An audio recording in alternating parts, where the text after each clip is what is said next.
সমস্ত ন্যায্য দাবির বিষয়ে আপনারা অবশ্যই আন্দোলন দাবি দেওয়া জানাবেন, কোনো সমস্যা নেই। যেহেতু আজকে কর্মব্যস্ত আপনাদের নেতৃবৃন্দ, আশা করি যে স্মারকলিপি প্রদানের অনুষ্ঠান আছে, আপনারা সসম্মানে ওখানে গিয়ে আপনাদের কর্তৃপক্ষের সাথে যথাযথ কথা বলেন। আর সচিবালয় রেস্ট্রিক্টেড এরিয়া হয়, আপনাদেরকে অনুরোধ জানাচ্ছি ওদিকে না গিয়ে আইন শৃঙ্খলা বাহিনীকে আপনারা সহযোগিতা করবেন। আপনাদের প্রতিনিধি দল সচিবালয়ে গিয়ে আপনাদের দাবি দেওয়ার বিষয়টা উপস্থাপন করবেন। ধন্যবাদ। প্রিয় বন্ধুগণ, আপনারা জানেন যে আমরা ধারাবাহিক কর্মসূচি দিয়েছি। ওই ধারাবাহিক কর্মসূচির অনুসারী আজকে মন্ত্রণালয় স্মারকলিপি পেশ। আমরা পুলিশ ভাইদেরকে সম্মান শ্রদ্ধা রেখে আমরা এখন আমাদের প্রতিনিধিদের একটা লিস্ট দিয়েছি। আমরা লিস্ট নিয়ে সচিবালয়ে যাব এবং আমাদের ঢাকা ও চট্টগ্রাম জেলা সিএনজি অটোরিকশা শ্রমিক ঐক্য পরিষদের আহ্বায়ক বক্তব্য দিবেন।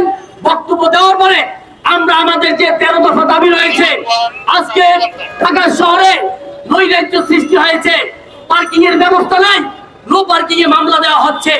আজকে চালকদের জন্য 20,000 গাড়ি আমরা ঢাকায় দাবি করছি, চট্টগ্রামে 14,000। এই গাড়িগুলো লাইসেন্সধারী চালকদের দ্রুত দেওয়ার জন্য জোর দাবি করছি।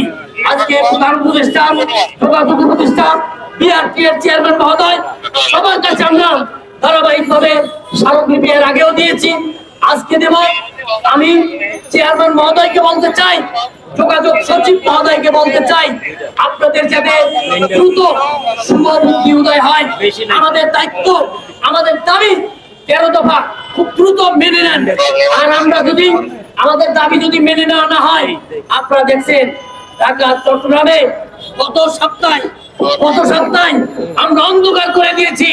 ঢাকার চতুর সাইডের রাস্তা বন্ধ করে দিয়ে আমরা কিন্তু দাবি আদায় করে নিচ্ছি। সরকার কোন রকম আমাদেরকে বিব্রতকর অবস্থায় ফেলবেন না, বিপদে ফেলবেন না, আমাদেরকে চ্যালেঞ্জের মুখে ফেলবেন না। আমরা আমাদের দাবি আদায় করার জন্য আমরা ঐক্যবদ্ধ। আমরা দুর্বার আন্দোলনে যেতে চাই না। যদি দ্রুত আপনারা যদি সোজা আঙ্গুলে কি না উঠলে আঙ্গুল ব্যাখ্যা করবো, সংগ্রামে যাব, আন্দোলন এই পর্যায়ে আমাদের মাঝে রাখবেন।